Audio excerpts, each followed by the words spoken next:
যেথায় খোদার রহমত ঝরে দিনে রাতে মনটাই আমার হারিয়ে গেছে মদিনার পথে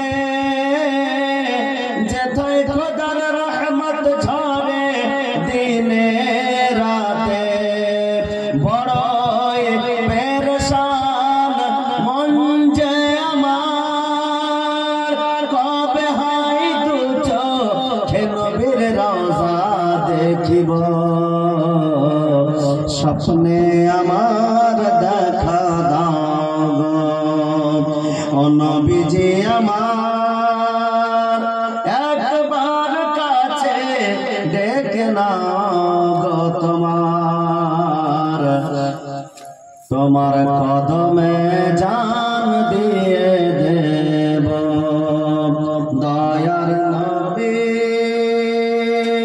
জীবন একবার গো স্বপ্নে আমার দেখা দাও গো স্বপ্নে দেখি যদি নবীজি তোমায় রহমত ভরে যাবে তকদীর আমার মোহাম্মদ বলুন সুবহানাল্লাহ স্বপ্নে দেখি যদি নবীজি তোমায় রহমত ভরে যাবে তকদীর আমার বলো না দয়াময় আর কতদিন দুঃখের দরিয়াতে আমি ভেসে বেড়াবো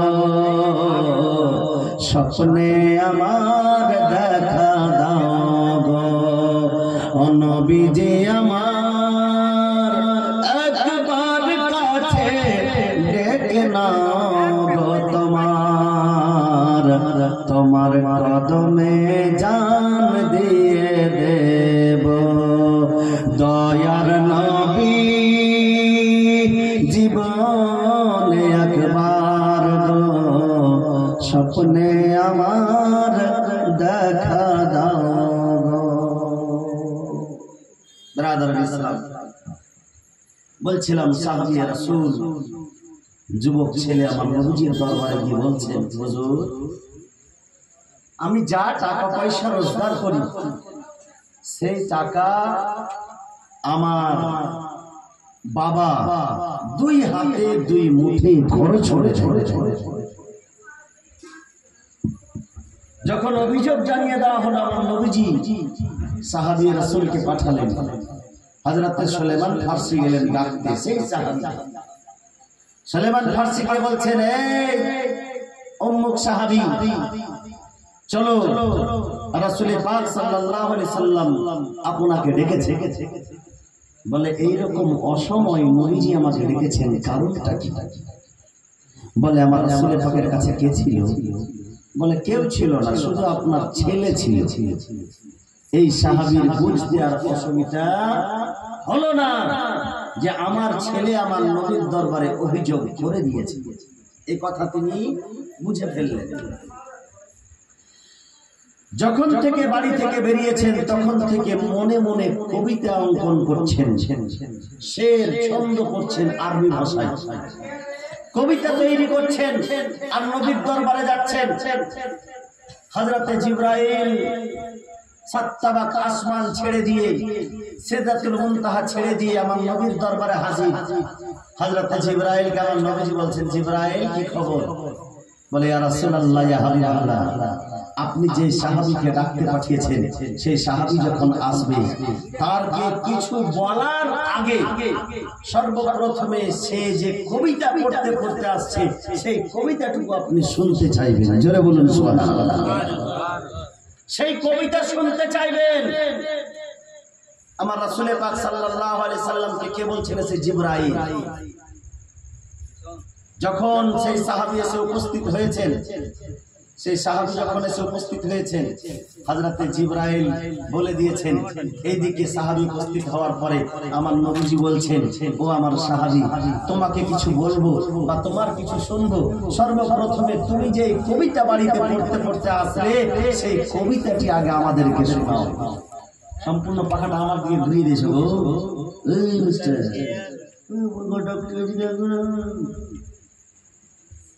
আধ ঘন্টাও যেতে দেবে না, টেবিল পাখা ছেড়ে দিবে। টেবিল পাখার বাতাস বেশি বিষাক্ত সেলিং পাখা থেকে। হ্যাঁ একটু বাস হয়েছে। হুজুর আসবে, হুজুর দেখবে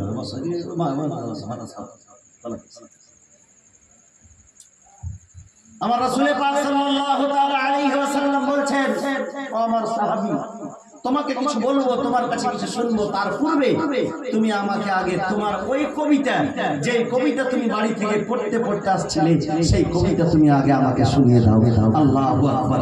সেই কবিতা কত মধুর হতে পারে, কত মিষ্টি হতে পারে, যে কবিতার কথা সাতটা আসমান ছেড়ে হযরত জিবরাইল এসে আমার নবীকে সংবাদ দিচ্ছেন, ইয়া রাসূলুল্লাহ, সেই যে কবিতা পড়তে পড়তে এসেছে তার কবিতাটুকু আগে শুনবেন, তারপরে তাকে কিছু বলবেন। বলছে, ইয়া রাসূলুল্লাহ, আপনি কি করে জানলেন যে আমি কবিতা পড়তে পড়তে আসছিলাম? আমার নবীজি বলছেন, তুমি বাড়ি থেকে বেরিয়েছো কবিতা পড়তে পড়তে, হযরত জিবরাইল আমাকে এসে জানিয়ে দিয়েছে যে তুমি কবিতা পড়তে পড়তে আসছো। সেই ব্যক্তি বলছে, সুবহানাল্লাহ, সেই ব্যক্তি যে কথাগুলি বলেছিলেন সেই কথার বিশেষ কথা নয়, দু চারটি কথা আমি বলছি। কারণ কবিতা তৈরি করার মূল হচ্ছে এটা যে তার ছেলে তার নামে অভিযোগ দায়ের করেছে কোথায়?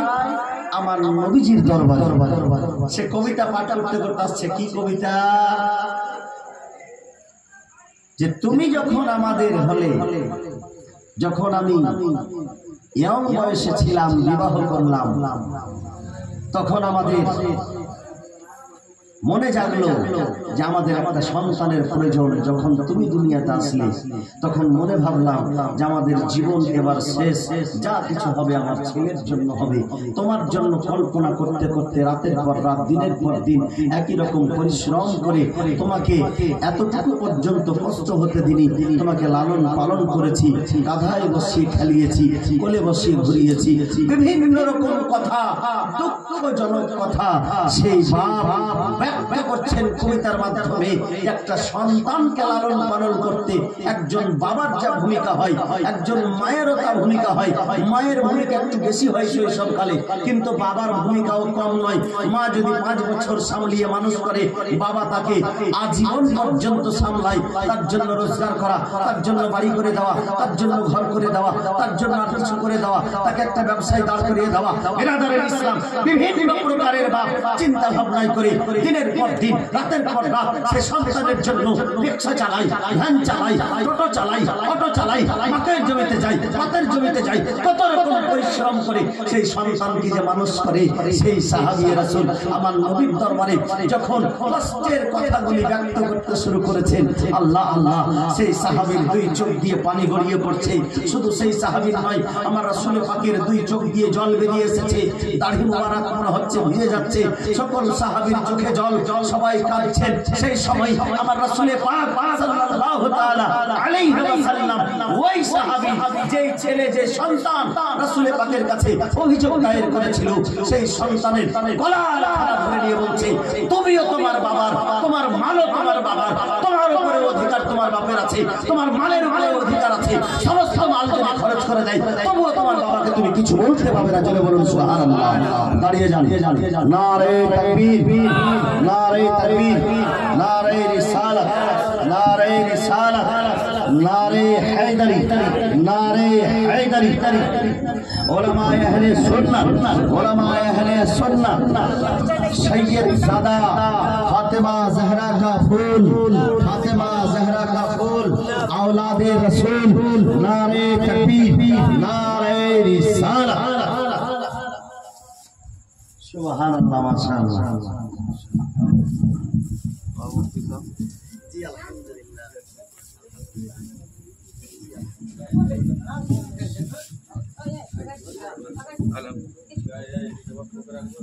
এবার বসে বসে, এবার মাইক তো ভালো লাগছিল ভাই, এতক্ষণে তোর মাইকের প্রশংসা করা কিন্তু আবার গন্ড খুব সুন্দর বাজছে এবার। হ্যাঁ, ভালো বাজলে মুরগিরা ভালোই বলে, আর যদি মাইক খারাপ বাজে তো মুরগিরা যখন বলে তো অনেক মাইক মানের ব্রেন গরম হয়ে যায়, যে মুরগির জন্য মনে হচ্ছে টাকাই পাবো না ভাড়াতে। তো ব্যাপার হচ্ছে সেটা নয় ভাই, মুরগি সাহেবরা বক্তব্য করতে করতে ওদের জীবন যাচ্ছে মাইকে কথা বলতে বলতে।